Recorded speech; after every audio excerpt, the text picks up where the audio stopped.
Missions Pulse. Know God's heart, join His mission. This podcast is powered by Within Reach Global. Subscribe, watch, and listen on YouTube today. Visit missionspulse.com.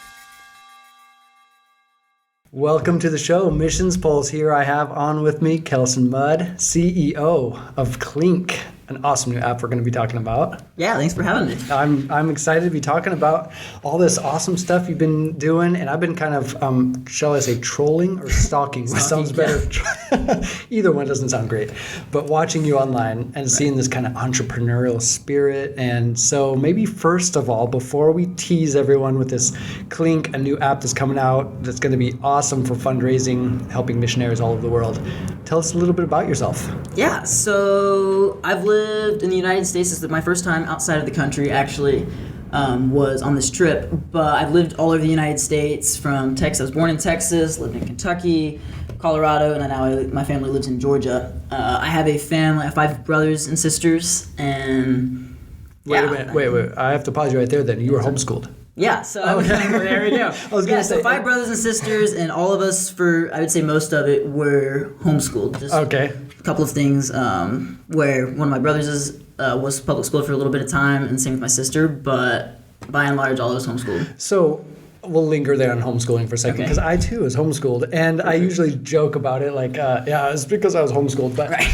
homeschoolers are able to do some unique stuff. How old are you? I'm 18. 18. You're the CEO of Klink. Exactly. Kind of been in and around the missions world a long time, your whole life, maybe? More or less, I would say, probably like 5, 6, 7, 8 years. Okay. But this is atypical. It's not unique to have an 18-year-old CEO of a new product launch, right?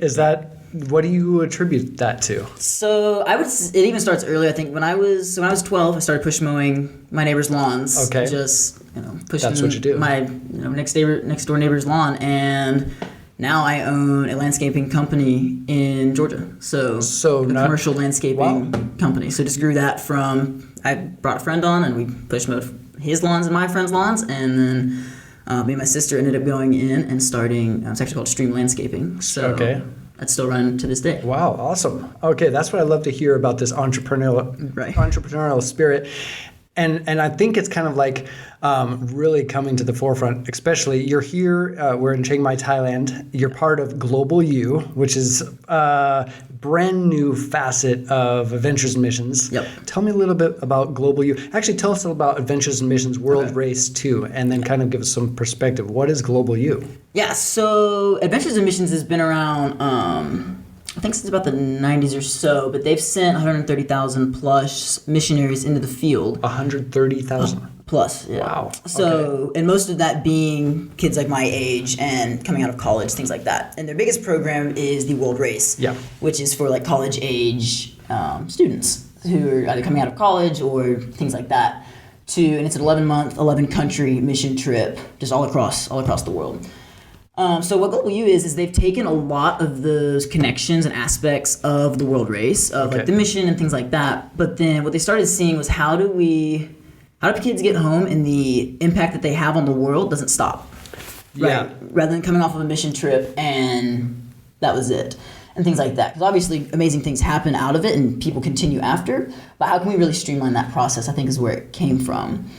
And so GlobalU is essentially how do we bring the Lord into absolutely everything that we do, rather than having like ministry over here and our job over here? Yeah.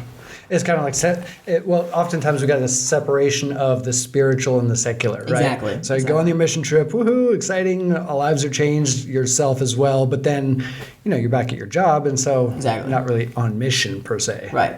So you're telling me this. What exactly are you experiencing that's helping kind of merge those two things together? Yeah, so like I said, we're doing ministry here in Chiang Mai and all the places we've been, but a lot of it's even been more practical type ministry where we're building websites for local businesses and things like that.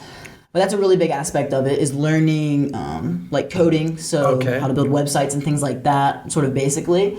And then also entrepreneurship. So every student leaves GlobalU the goal is to have every student with either having a business that they've created, like a missional-minded business, like Klink would be ours, or having the experience that comes from having a business fail, things like that. Which is a positive learning curve should you choose to accept it. Exactly. So yeah, that's really just what it is how do we create these businesses that have these cultures of, my spiritual life and my secular life are one. So how do they combine them? And when I was on the website, by the way, it's I think it's the GlobalU.org.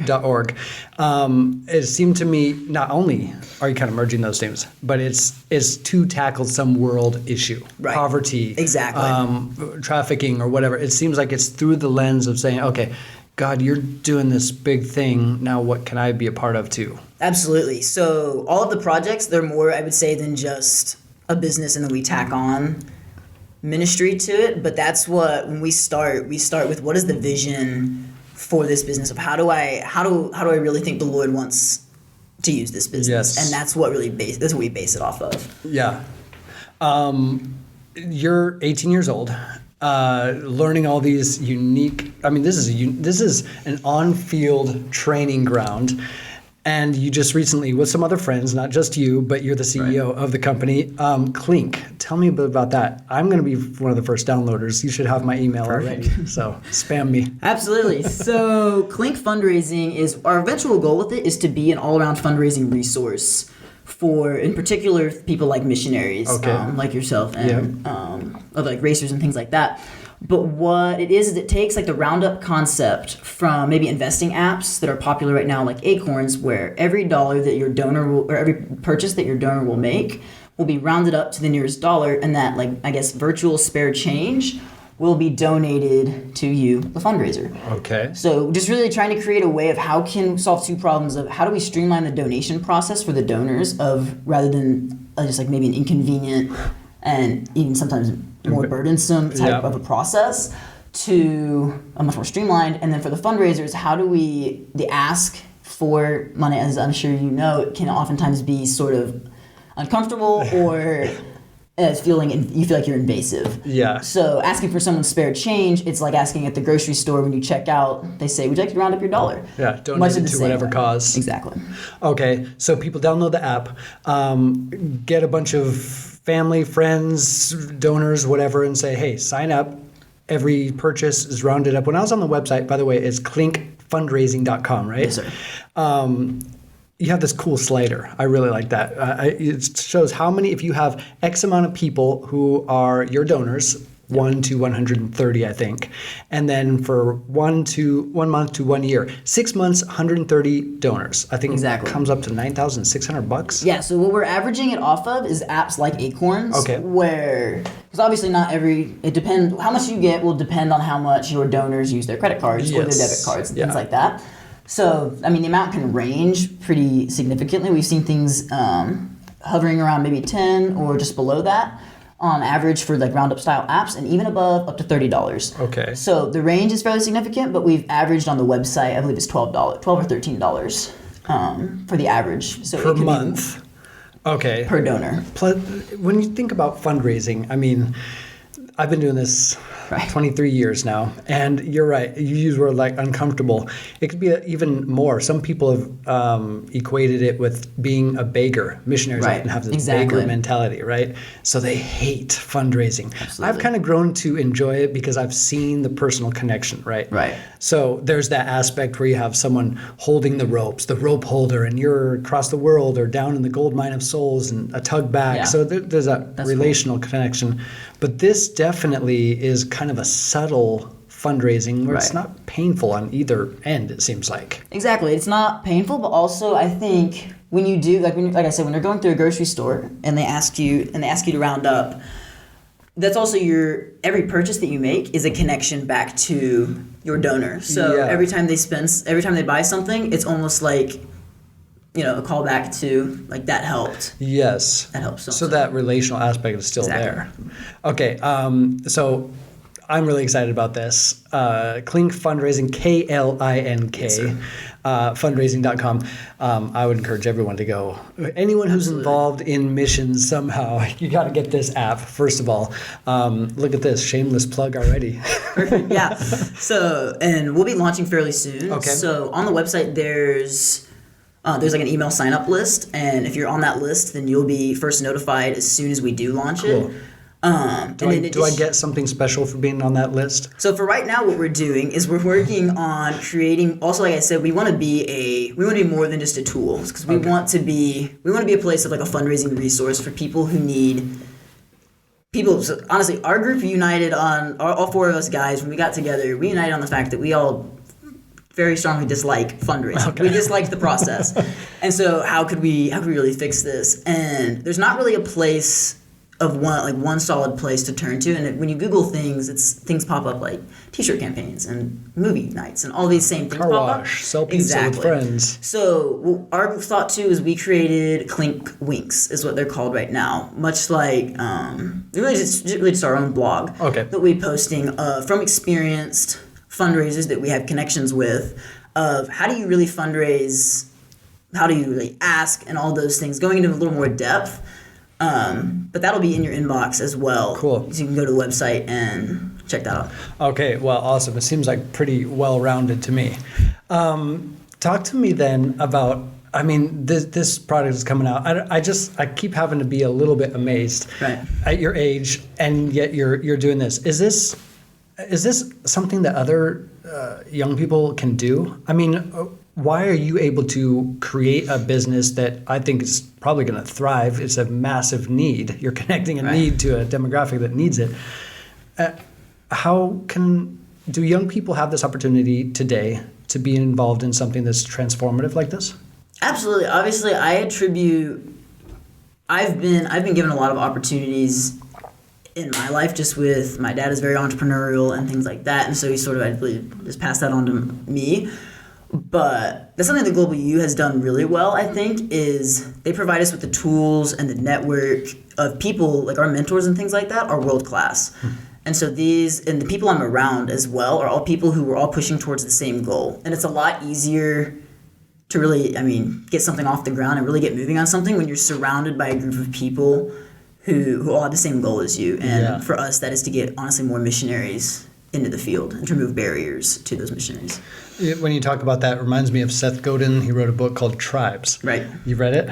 I know. Or know about it? Honestly, I can't even remember if I read it or not. It's one of those ones that everybody knows about. Yeah, you refer to it and quote it and be like, Seth Godin's Tribes. But you're referring to an aspect of mentorship, a mentor to a mentee, someone who's been there a little bit longer on the path. I think that's something that is a massive aspect of if people want to survive and thrive in their God-given gifts and talents, got to find someone who could, an Obi-Wan Kenobi could lead you there a little bit. Lead you, yeah, for sure. Awesome. You kind of grown up in this whole environment of missions for the last, I don't know, you mentioned 5, 6, like I said, it's thinking back, it's probably been more about 10 or so years. So. It's, I think, helpful to mention your dad is also the president of Ventures and Missions. Okay. Exactly. But I will call you the son of the president. You have your own identity. Perfect. Right? But you mentioned 130,000 people, right? Mostly youth, go overseas with Ventures and Missions, World Race, now GlobalU. How is that like? Is this something you've always wanted to do? I want to go overseas because you're in this environment? That's really funny. So like I said, I hadn't left the country, really even been away. I hadn't been away from my family or left the country until, I guess, about 4 months ago now. So this has been a crazy experience. But up until, I would say, a year or so ago, I would have told you no way.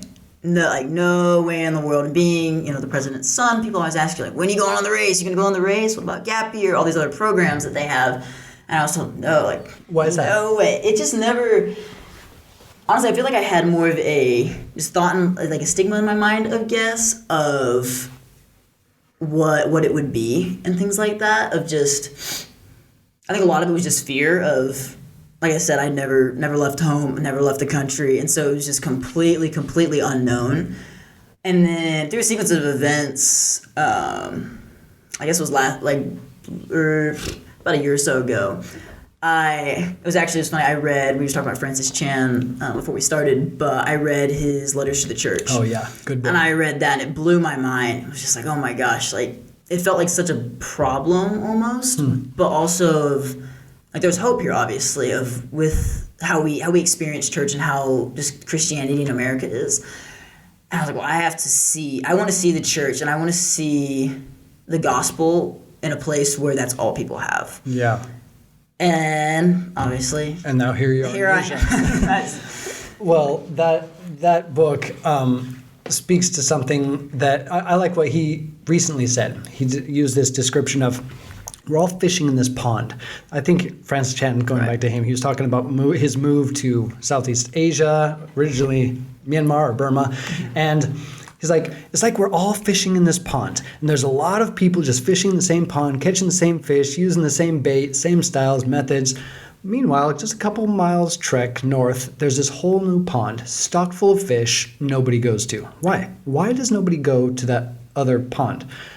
Is take away GlobalU, take away your experience, which is awesome, entrepreneurial, mentors. Does going overseas, does that transform people as well? Oh, absolutely. I mean, obviously, I would think, putting yourself outside of your comfort zone in any way. I mean, it shocked me. I mean, we went from the U.S. and our first country was Spain, which is much more, it's Western Europe, so It's much more of a I guess familiar, but I remember we took a weekend in Morocco, and we didn't do any entrepreneurial, none of the GlobalU aspect of it, but more of just the missional side. And we went to Fez, Morocco, and it was, we were 2 hours of travel from our house in Spain, and it was a different world. Yeah. It was a completely different world. The sights, the smells, the sounds. Everything. I mean, just, the city's just built on top of itself, and it's just unlike anything I'd ever seen in my life. And you're just like, whoa, the world is just huge. And if people can experience that, I mean, it kind of makes a placement of a bigger picture. You're describing the church in America and the church that right, growing up through the lens of your home life. But then you read this bigger picture of what it could be. When you say the church to me, I mean, I've lived the last 23 years in Asia, 15 in China, now in Thailand. Sometimes church is like trying to read and study the Bible, doing discipleship with this young guy while a granny's chasing a naked baby and there's chickens running through the village. That's like the church experience I've had. It's a community. Right. It's very communal. Relationships. No laser lights and fog machines. Exactly. Let's just say that. That's what I wanted to see. I wanted to see the church in a relational form. Exactly. Like not a... Andrew, you had on a podcast recently, says that church is oftentimes more like a movie theater, and it should be more like a gym, right? What does he mean by that? We all go, everybody goes to a gym to work out together and things like that, and to improve themselves. And you go to a movie theater to watch a show. And I'm not trashing the American church either, because I know tons of people who have amazing communities and amazing connections and things like that through their church in America. But I don't know that I ever found it as as truly as I think I wanted to.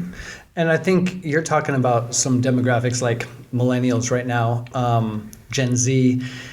Recent Barna report. Okay, there's Barna Pew Research. I think it was March 2018 came out that 51% of churchgoers in America have never heard of the Great Commission. Totally lost the plot of Jesus' main pinnacle message, right? But surprisingly, strikingly, they pointed to millennials and I think Gen Z, saying millennials and Gen Z share their faith, like relationally, more than Gen Xers, boomers combined. So there's this real aspect of millennials and Gen Z that are like, man, I want to be connected, community, right? But if you're not getting that in your sphere, then let's just say this, there's opportunities all around you, and you need to step out of your boundaries to see those sometimes. Right. And going overseas has done that for you? It's been that for me, I think. And also with the community that I have with GlobalU, like I said, I'm around... there's about 20 or so of us who we all have the same goals. We all want, even bigger than, we all want to start businesses, and we all want to learn computer programming, whatever. We all want to know the Lord, and we want others to know the Lord. Yes, yeah. Really, really badly. And that's just been, I think that's been even, like I said, even above the entrepreneurship and everything that I've learned, that's been even the best part, I think, is learning and seeing the church in a bigger scope and seeing just the power of God. Yeah. In such a bigger and wider scope than I really ever have. So, what led to this passion? Why are you so passionate about? I mean, here's I guess the thing that I'm thinking about. Generally, in the Western world, we think all the songs, all the worship songs, have the word me. Generally me, not us, right? Oh, how he loves me, right? It's not very communal. What leads to this passion for you that you're like, man, you just said, I really want to know the Lord and I want to make him known. Right. I don't know. I feel like it's just, like I said, I guess it was around the time I read Francis Chan's book, is also growing up in, like I was raised a Christian and things like that. It's not that anybody did anything wrong, but it's that things become, I guess, like cliche. Sure. Jesus loves you and there's grace and all of these things that I've heard my entire life. And then none of it's real, it's kind of up there in the clouds, I guess. And then there's a series of events where it really it clicked. And I sort of realized, like, God's love is real and his grace is real. And all these things are actually real. And how can you not, when you've really experienced it, even people who, like, I know, like I have friends and things like that, and we talk about it. But even then I'm like, have we really experienced it? In like the way that God can give it to us and the way he like so freely wants to. And so like when you experience it that way, I don't think there's a way that you can't just like sit. It's inevitable. Exactly. Natural. That's what like sharing and things like that flows out of just being filled. Yes, like that, which is, it's crazy. It always reminds me, I think I say it too much on this podcast, but I love this quote by George MacDonald. C.S. Lewis referred to him as his master. He said, "Man finds it hard to get what he wants because he would not want the best. God finds it hard to give to man because he would give him the best, but man does not want it." So it's a total disconnect in the heavenlies. Let's say there's a young person watching right now. They're like in your shoes. They grew up in a Christian home. It's all good. They're, going to church. Life is. But what's your encouragement to them? Saying, okay, I've seen a bigger world. Maybe they won't travel overseas. Maybe they will. Hashtag the GlobalU. Right? Yeah. But what would your encouragement? How do they see a bigger picture? First steps. Right. I think it's, like I said, I feel like it's hard to experience the freedom and the grace of God until you need it. Right. And so, I mean, obviously I think there would be a time in everyone's life when you realize that you need, you can't do it by yourself. Yes, but also that, it's crazy to see out here how these things that we hear about in the Bible of gifts and all of these, the fruit of the Spirit and all of these things, they're so tangible and they're not just like a sermon topic, which I think they're reduced to sometimes. Like, they're so tangible, and if you not put them to the test, but they're there. Put them to the test. But if you put them to the test, right? Like if you do go pray for somebody, like the Lord is faithful, and stepping out in that will be rewarded, I think. Rewarded, but it sounds in a really powerful terrifying. Way. Exactly. So I think that's the barrier that you just have to get over. But yourself, when you still every day, right? Yeah. But I think when you do that, and obviously too, like I just talk to my leaders every single day about just like the barriers that we face every single day, and like still struggle with it all the time. But it's like, I don't know, the Lord's there to fill me. So right. And I think most people, anybody will say that. And I think what you're describing is like the whole history of the church and missions in general. I was just reading I've been reading a lot of Hudson Taylor quotes lately. So I wrote, he's one of the guides in The Mind of a Missionary, the book that I wrote. And I actually just started this Twitter account called Hudson Taylor Daily because his quotes are just unbelievable. And he's talking a lot about himself being so normal, so ordinary, asking forgiveness for how ordinary he is. Right. He's not going to be able to do anything. He's so weak, he can't read his Bible. This is Hudson Taylor we're talking about. In retrospect, we know him as the founder of China Inland Mission, transformed the missions world, opened China to the gospel. And I think he just saw himself as that misfit, that unassuming misfit. Is that who God is going to use?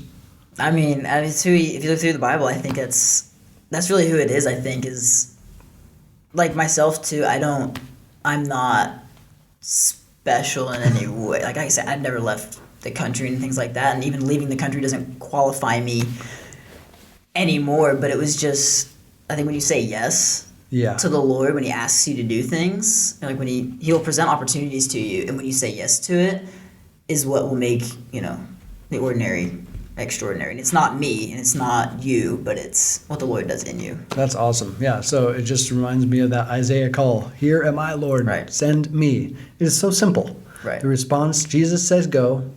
Responds, here am I, send me.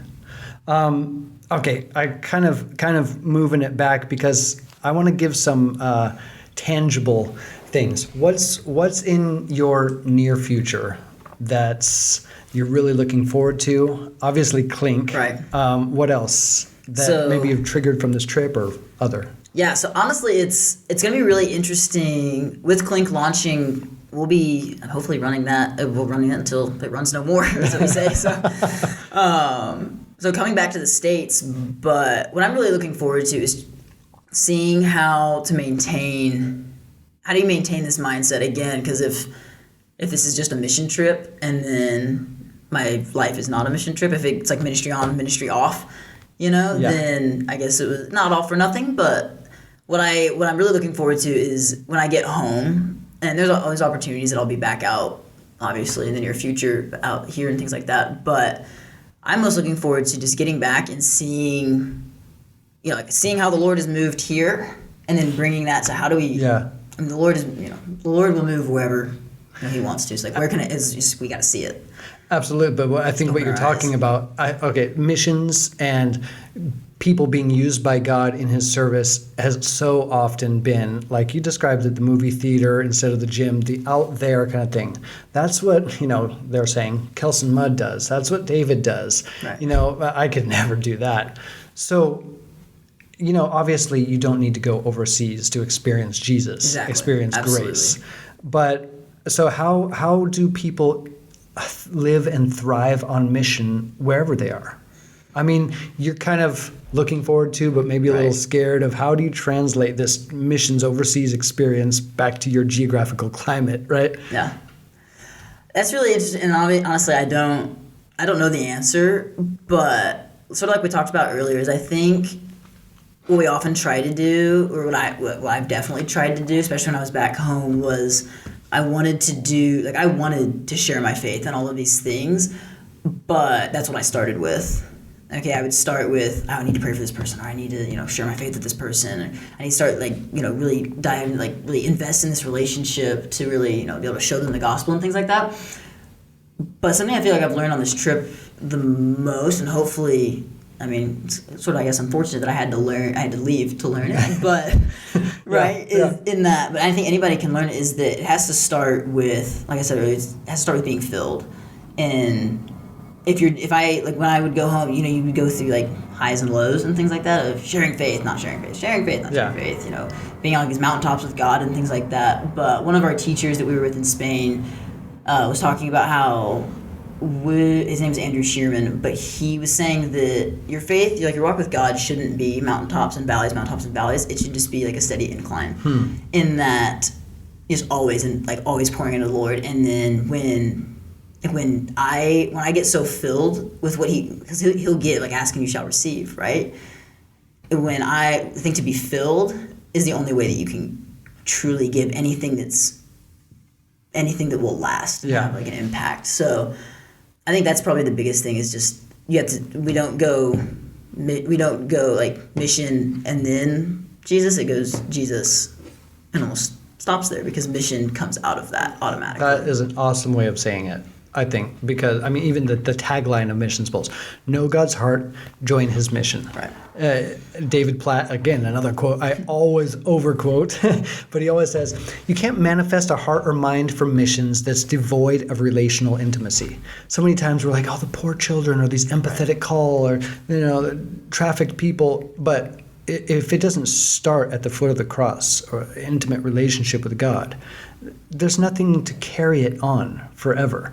But what about those times? I guess I'm wanting to encourage people that, it's not the mountain and then the valley, mountain, valley. How do you maintain? But it's also not to say either that you won't go through, like David said, even though I walk through the valley of the shadow of death.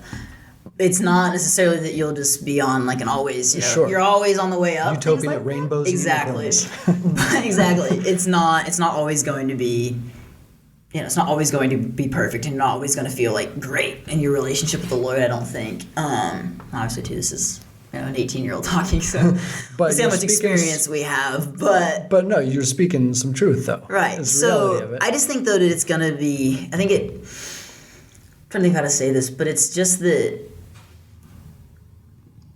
I find it sort of interesting in almost how I think like Stoicism, like ancient Stoicism, almost had it really close, but without a foundation in Christ, it's very different because the Stoics were unaffected, right? They're unaffected by outside circumstances, cannot harm me, all of these things.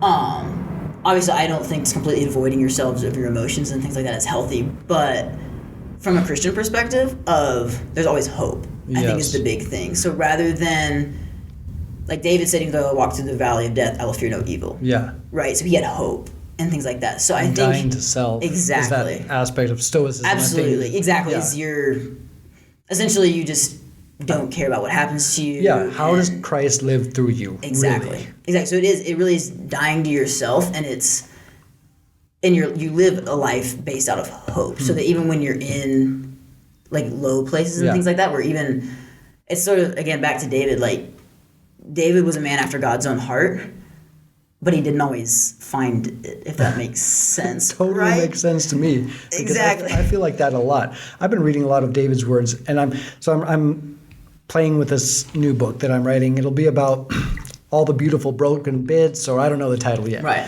But it has a lot to do with kintsugi. You ever heard of kintsugi? It's this Japanese art. You've seen it, I'm sure. Okay. It's the Japanese art of taking broken clay vessels and they sear it together with gold or iron or platinum. And I've been looking at these images of kintsugi. Every time I say kintsugi, I want to bow to you. Kintsugi.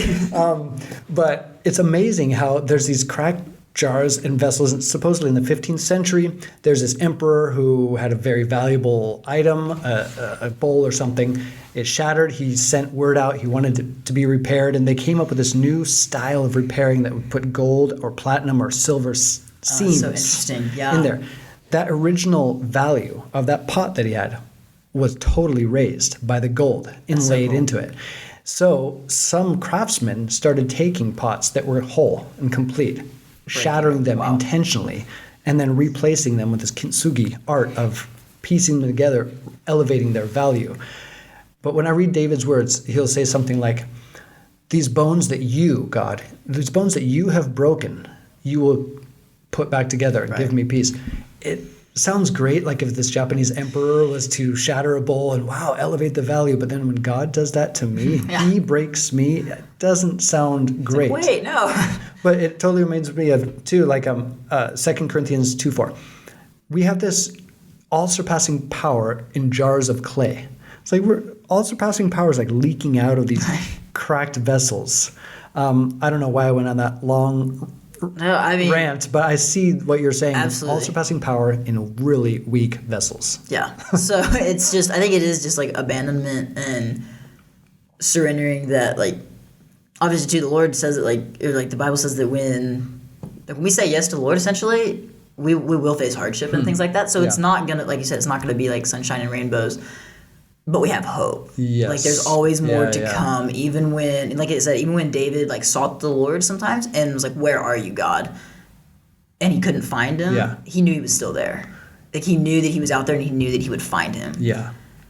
So I think it's just having that more of a perspective of like, if you seek the Lord, you will find him. Yes. Like he doesn't hide himself to like tease us. Like there's a song I think it's Broken Vessels. Actually. That's right. Yeah. Exactly. It's like, how about that? Very nice. Connection. Well done. But just bring that first full circle. But it's like he doesn't hide himself from us to tease us. Like sometimes chasing him is what makes it, like the relationship even stronger. Is when we really have to like seek him. When you say he's not hiding himself, it reminds me kind of move out of that a little bit into this perspective of where I've grown up in unreached people groups. Thailand. 95% Buddhists, 65 million people. Majority of people have never heard the name of Jesus. China, too, in my experience, among unreached, unengaged, it almost feels like God's not hiding himself because his creation is speaking all the time, let alone, opportunity. But there are people outside this framework of the gospel. I'm really excited about your passion to marry that love for the Lord and experience of his goodness into empowering other missionaries who are serving these people without the gospel access. Is that one of the main reasons, going back to Klink, is that one of the main reasons why you put this thing together? Absolutely. So in our mission statement, we talk about how we want to we want to empower all generations in using our resources to help those who we're sending to remove barriers for them and things like that. Because I think there's so much. Obviously we joke about it, but we pivot our projects all of the time of like where that didn't work. What's our project next? So Klink is what Klink is on right now is probably the 20th iteration of our idea. But what we started in the beginning was we want to remove barriers for people to get out into the world and to share the gospel and things like that.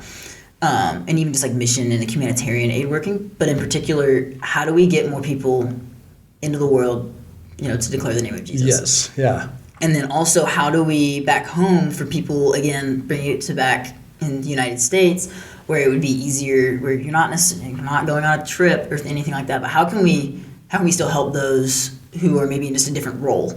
And playing their part. Exactly. Which is equally as important. Exactly. And so how do we activate all generations? Because I think, my generation, I don't even know the statistics, but we looked it up. It's like, how many of us donate of Gen Z? Yeah. It's almost none. Is it? And it's very low. Gen Z and millennials are very active in their causes and things like that. But obviously just like being 18 years old, like kids my age, we just don't think a lot about, we don't have any money. I was going to say, not a lot of cash to begin with. So things like that, but how do we contribute what we can? Yeah. To causes like that. That's what I love. It's bringing that out there far and away mission of God into connecting people and making their role valuable. One of the statements that I wrote, I probably stole it from somewhere, I don't know. I didn't credit anyone, so it's in my book, but every citizen in God's kingdom is significant. It's nothing new, but I think we don't often really believe that. That's the crux of Letters to the Church, Francis Chan, right? Every citizen in God's kingdom is significant. Francis, if I stole that from you, sorry, buddy. But when you're watching a movie in the cinema and you're kind of like off to the sidelines while someone else is on the center stage, you don't quite realize your role. I really hope that Klink really reveals some part of the Great Commission, this epic mandate that Jesus has for us. It's not just hard suffering and toil, right? Not a job to do. There's a lot of joy involved in this. I think you're experiencing now. Absolutely. And I think too, something that I've always I struggled with, especially back home, is even being around like missionary, circles and things like that, is like, wow, my story, is lame. I lived in America, and all these things. But it was actually just the other day I was praying because I had to give a testimony at a church at a village here in Chiang Mai, and I was asking Lord, what do you want me to say to these people? Like, what do I have to say that is applicable? Like, my story is, and he just stopped me and just told me that I wrote your story too, right? God writes all of our stories. Yeah, that's powerful. And it's not that any of them are better or anything like that. They're all by the same author, which I think is just super, super cool. And some of them are more explicitly crazy and out there and things like that. But I think we all have the same opportunity we all have the same opportunities, whether geographical location or even circumstances. When you just said that phrase, I've always said that and I've described it, but the way you just described it kind of really speaks to me. It's the same author. Right. Why downplay your story? Why downplay your role, your character? Turn the page, chapter 3, you appear. You are necessary because you're penned by the same author as David Eubank of Free Burma Rangers, who's running around Syria and, Burma. Exactly. People like that, and you're like, wow, well, I'll never live up to that. I'm a terrible Christian, things like that, because I'm not doing that. How can I get, that good? And yeah. That's back to works and things like that, where it's not about what you do, right? So, as you're sharing all these things, I'm super excited for you in this next venture season of your life, because it seems like God's putting stuff in you right now that are really going to catapult others. You yourself, but you're going to experience so much of Him, His grace, His glory, so natural that you walk into that kind of destiny He made you for. And he's still writing the story for all of us. Exactly. All the days ordained for me were written in your book before one of them came to be. Right. Psalm 139, I think. But yeah, Kelson, love having you on Missions Pulse. But before I let you go, let's plug a couple things. Let's do it. Okay. Klink, we've talked about it. KlinkFundraising.com. KlinkFundraising.com. There's a lot more information about the app and things like that, how it'll be set up. And as soon as we launch as well, our launch date is sort of tentative right now because we're just waiting on a couple final things to go through and be confirmed. But we expect it to be fairly soon. Okay. And we'll be ready. I don't know how late you release these podcasts. It may be released by then. Yeah, so it might be live right now. Go to KlinkFundraising.com. And if it's not, like I said, if you hop on our email list, you'll get, you can both get our Klink Winks, which is just like fundraising advice from fundraising experts. Yeah. And then, as well as things like that. And then we'll let you know as soon as possible.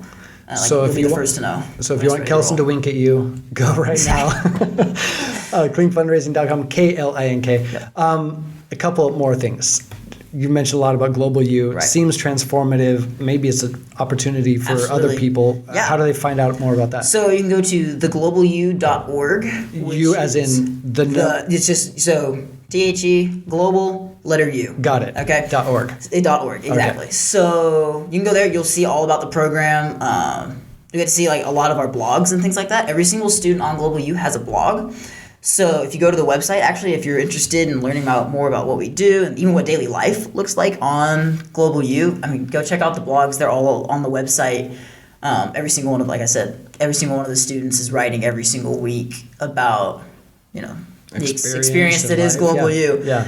And so GlobalU is actually a 9-month program, but we're also starting as one of the passion projects actually for some of the students on GlobalU. They're starting a program called Global X. Oh, cool. Which is essentially GlobalU over the summer. So if maybe 9 months or an entire school year is too much, then too much of a time commitment or money, things like that, then summer program called Global X that's also on the GlobalU.org. So we'll tab at the top. Cool. Global X sounds like something. Is Elon Musk going to be running that? Or what? I hope that's what it sounds like. Awesome. Well, bro, I really appreciate you coming on the show. These are not only, I didn't want this conversation just to be about tech and entrepreneurial output, right? It'd be dry, but I kind of sense the passion for behind this whole thing, to know God, to make him known, simple version. I probably butchered your original That's it for sure. Awesome. Well, man, thank you for coming on Missions Pulse today, and can't wait to share this with the world. Yeah, thanks for having me. All right. Missions Pulse. Know God's heart, join his mission. This podcast is powered by Within Reach Global. Subscribe, watch, and listen on YouTube today. Visit missionspulse.com.